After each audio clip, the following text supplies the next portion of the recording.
Welcome to the Big Tech Investigation Lab sessions here at Harmony Hotel Studio in Nosara, Costa Rica. My name is Jade Drummond. I'm a Brazilian journalist and executive director of Núcleo Jornalismo, a news initiative that covers the impact of technology on people's lives. I'm here with Assardo, a digital security trainer, researcher, and investigative journalist. Luis, it's really nice to have you. Thank you for joining us. Thank you for having me. Yeah, today we will be talking about games, gambling, and children. So you've been investigating gaming for a while now, and I wanted to understand first, why did you get into this subject and what are the key findings that you've got so far? Yes, for the last maybe 12, 13 years, I have been researching and investigating about disinformation, hate speech, radicalization, and I landed on extremism online. So I realized a few years ago, because of many reports that I read, that the chat rooms in games were used by extremism.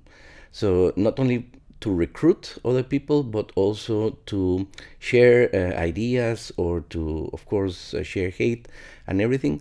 So when I was still in the first phases of investigating that specific topic, I realized that in the games there were other things going on that were not covered by media. I mean, we all know that in games there are some things related to gambling, addictions.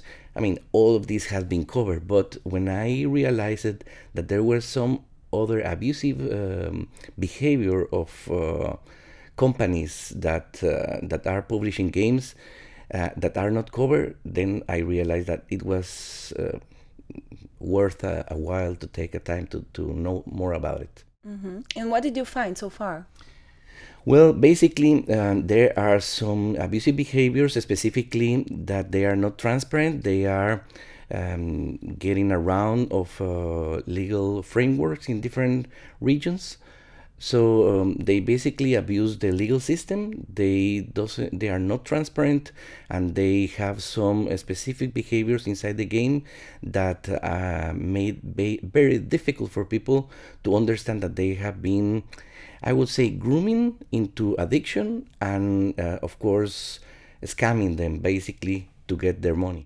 Mm-hmm. Can you give us an example, like a game that you found out? Yes, one of the games that I'm using is Rise of Castles. It's a very, very well-known, massive multiplayer online game. It has around 6 million monthly users active.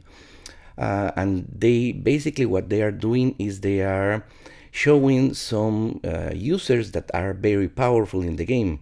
But what they don't say is that those powerful users are basically the developers having a user inside the game.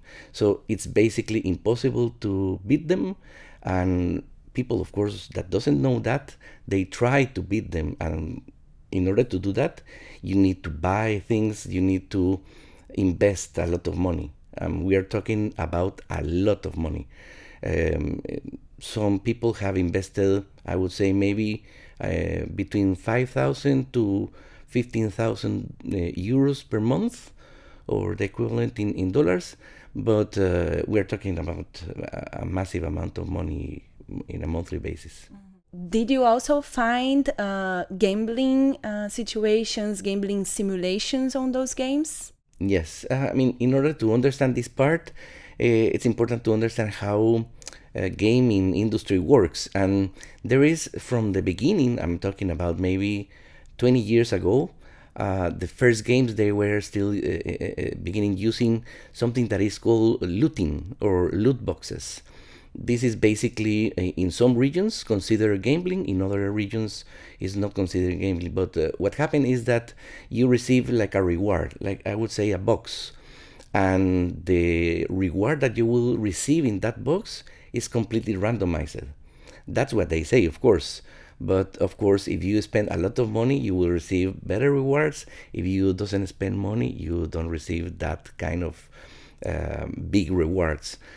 So they are basically forcing users in order to believe that they have to invest a lot of money in order to randomizedly get better like rewards. But that's the thing with the looting, and something that is called gacha. Gacha is it was basically some Japanese reward system that becomes very famous in the 80s and even before.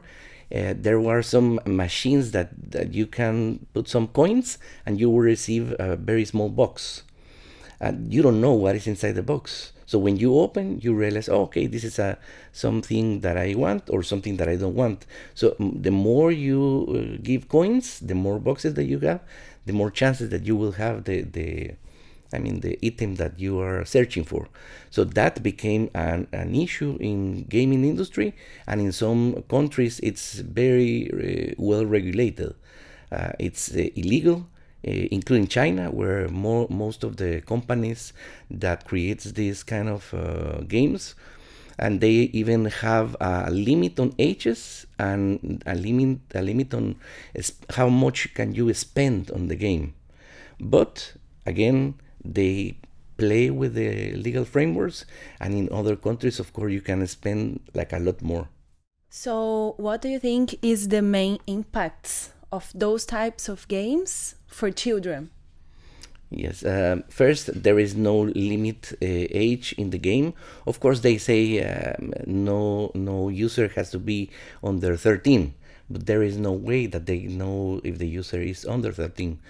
And there are not only like hypersexualized heroes in the game or heroines, but there is also a lot of money involved.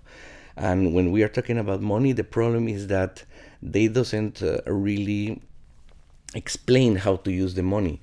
I mean, they just show a lot of items that a kid may want, and of course they want to buy it or to get it as a reward, so they have to invest a lot of money.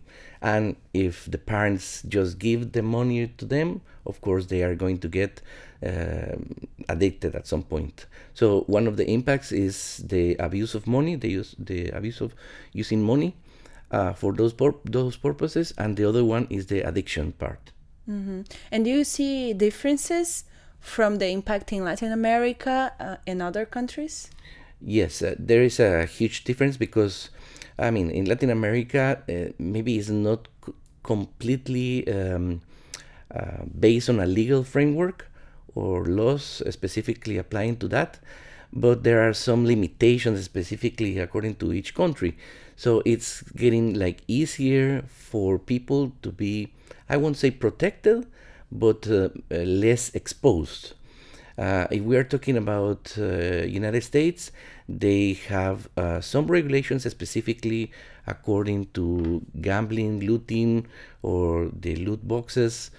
And if we're talking about Europe, the European Union, they doesn't have any kind of law involved in that. They just focus in the case of games in something related to extremism online or hate speech or whatever. If you have any kind of trouble related to content moderation, you can report it, and in a few seconds it will be solved. But if you report something related to, I think I have been scammed in the game, there is no answer to that at any point. Yeah. And how can journalists better investigate games? Like, what should they be aware of? What I have seen in this, I would say maybe a year that I have been investigating this specific topic, is that most of the journalists just cover the superficial part, what we already know, that some games can bring addiction, that there are some gambling problems, that of course it's expensive, that people spend a lot of times like in the game, but other than that, there is nothing else. But if you really go deep, you will find a lot of things like the ones that I mentioned at the beginning, related to how the gaming chats are used to groom children, to share extremism online or to coordinate even terrorist attacks. In some cases that has been proved. So there is like a complete entire universe. So the journalists need to understand how games work, because there is a lot of different kind of games and how they work specifically, and how the regulations in each country or region affects the implementation of that. Luis, just going back to the question about Latin America and the differences, I was surprised to see that you mentioned that in Latin America we have better regulation than Europe in that sense. So I wanted to understand a little bit more why. Yeah, the thing is that, of course, in order to use these games, you need money. Of course, there is the free-to-play option, but those options in the games are really bad to play. So they base a lot of what they target according to how much money they can spend. So in this case, Latin America is not super powerful in that position. Of course, there is a lot of people that spend a lot of money in games like FIFA or Counter-Strike or World of Warcraft, but not as people in Europe or US, for example, or Australia including. The Big Tech Investigation Lab is organized by Centro Latinoamericano de Investigación Periodística and Núcleo Jornalismo from Brazil. The event is sponsored by Luminate and Harmony Project.